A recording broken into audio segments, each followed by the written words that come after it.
Hey, welcome to 23 Degrees Sideways. As you can see, the background is a little different. I'm working on this boat with the potential idea of switching to this boat. Not for any particular reason. Actually, it bugs me a little bit because I've never cruised on anything not a sailboat, and it just kind of there's an efficiency level.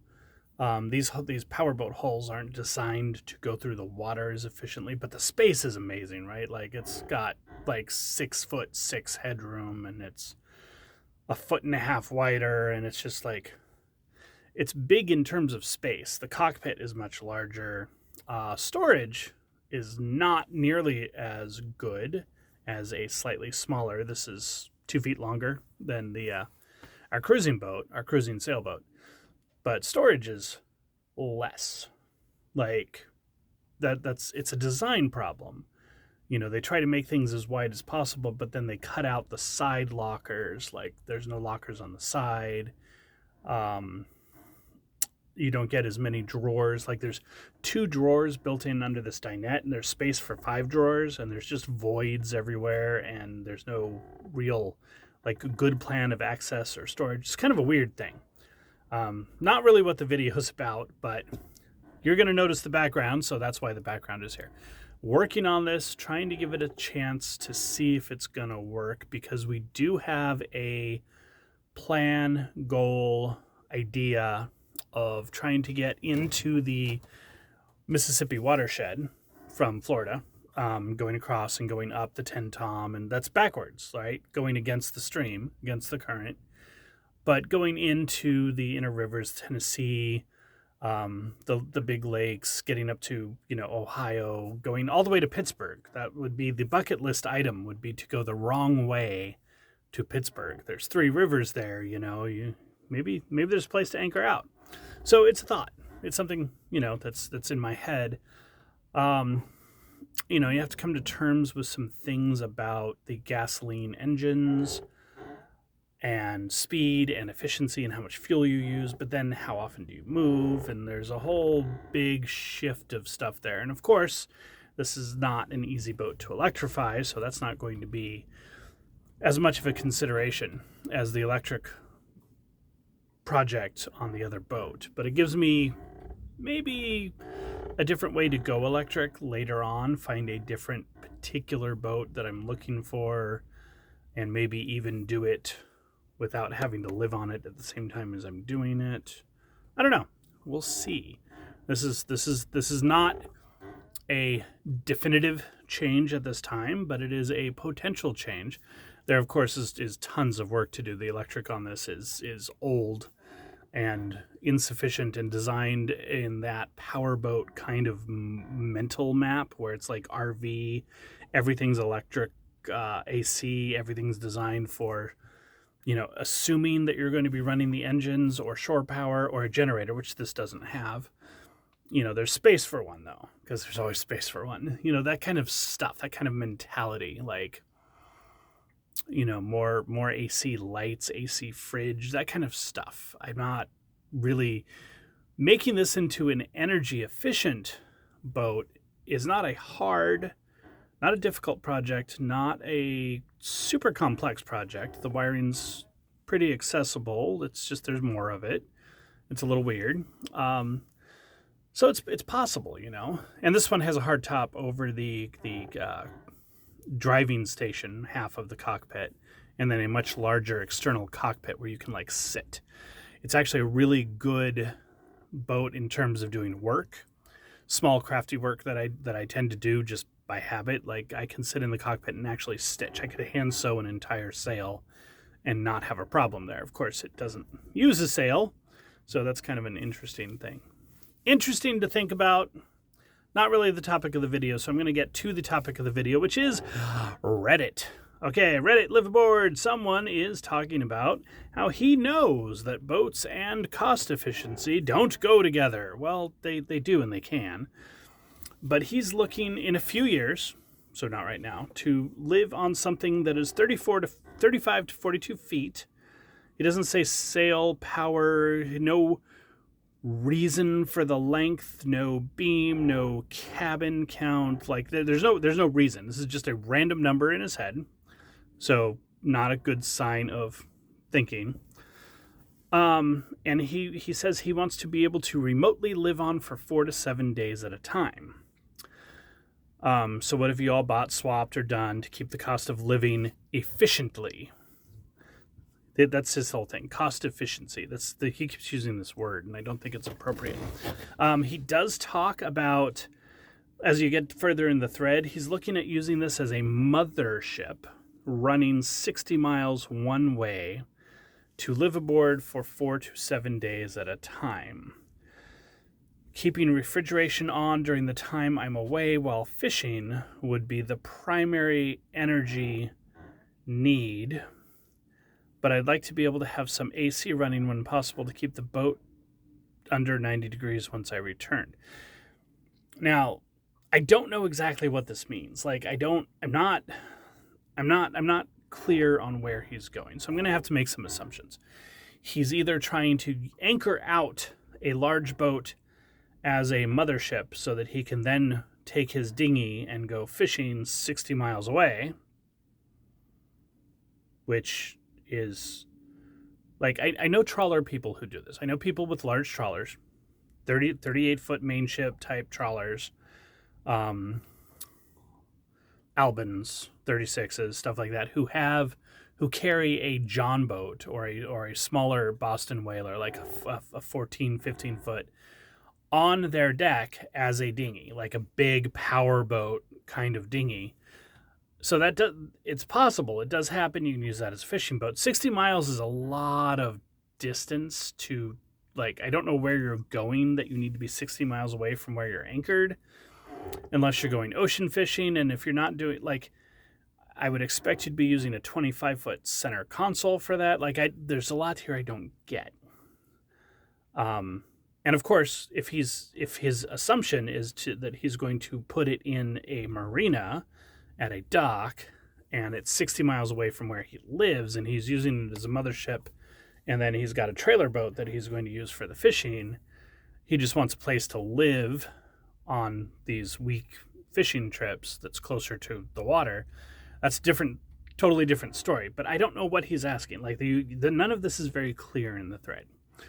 But I want to get rid of the idea of efficiency first, okay? Let's drop the word, because it has too many meanings and too much baggage. You know, what are the things that make it possible? What are the most important things to live on a boat remotely off the dock? That's what I assume it means, for 4 to 7 days at a time. What is important for you to be anchored out for a week? Okay, so I do actually have some answers to that. And of course, the big one is the dinghy. Absolute first thing is a dinghy, a good way to get around. Get to shore. In my case, get the dog to shore, because boat dogs. But also just, get to shore, get to a grocery store, get to a grocery delivery, get to whatever. Like, that's a good one. I don't like the idea of trying to maintain the freshness of food and have a schedule and have to leave at 7 days because I'm out of food or anything like that. Like, it's not really how cruising works. You have to watch your weather windows. You have to be ready for surprise weather windows.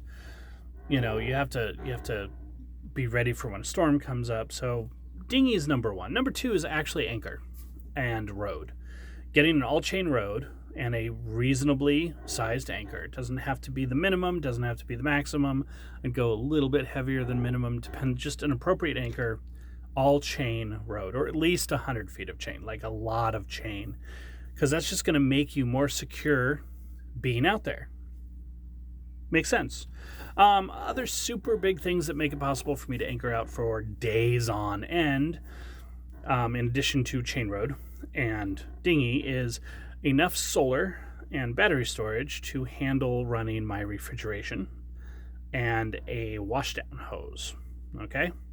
So the washdown hose has a lot to do with his other factor, which is his heat index factor. And the rest of my list actually is relevant to that. Refrigeration means good fresh food, good keeping food. I can have eggs, I can have steak, I can have my food there. I don't have to rely on canned chili, which is really bad for you. Let's just right? I don't have to have canned bread or spotted dick, which is, for the YouTube censors, actually a bread thing in a can. I don't have to rely on that stuff. It's not good for you. It's not great. But he talks about heat index. His big thing is that the heat index is going to be 90 to 105 or even 110. And that has no meaning. So heat index is a calculation of the absolute temperature, the air temperature, and the relative humidity in still air in the shade in a given location. So if you're in the shade under a tree with no wind and it's 90 degrees and it's 70% humidity, it feels like 98. Okay, that's the heat index. Now, it leaves out several variables, at least 5 variables that are relevant on a boat. Water temperature, shade, air movement,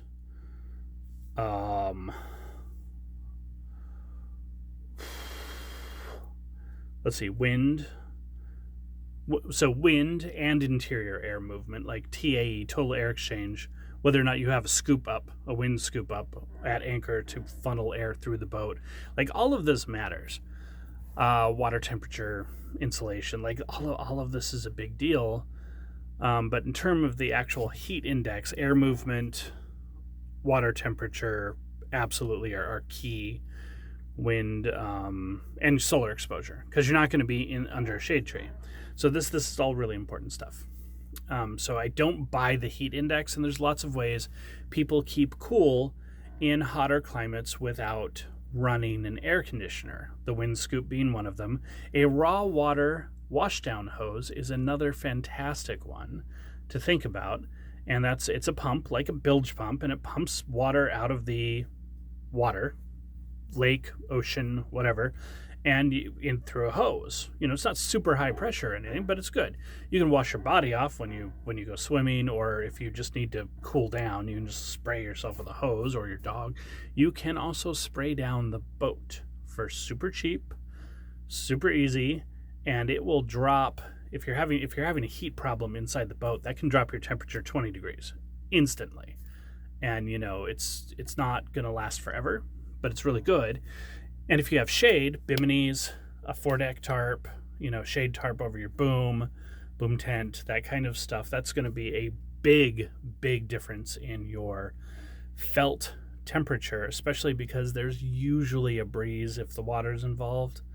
It can get dead, but there's usually a breeze. So this gets into the rest of my list. What are the things that matter? What are the best efficiencies?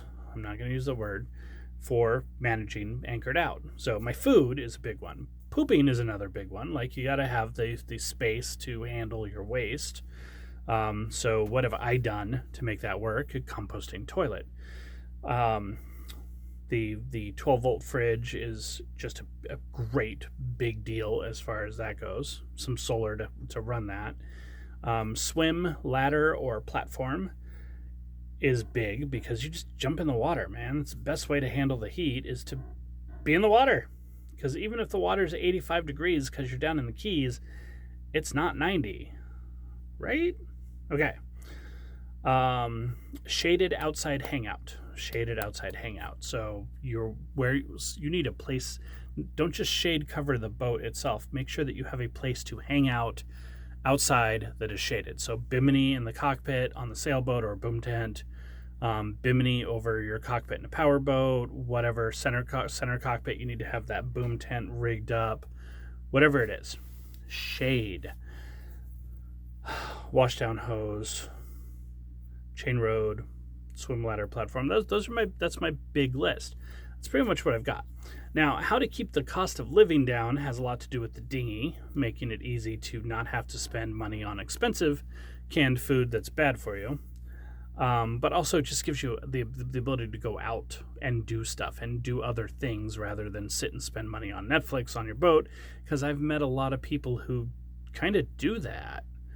The screen on the boat is the most important thing they have, and that's not what I'm here for. I imagine it's not what you're here for. Like, you know, you want to be able to hang out on the deck. There's also boat work to do. So there's always boat work to do. There's never a lack of boat work, so do boat work. I think efficiency is the wrong concept here.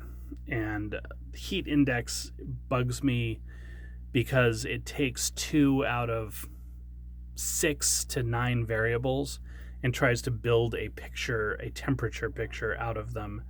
And that's not, I don't think that really works very well. Okay.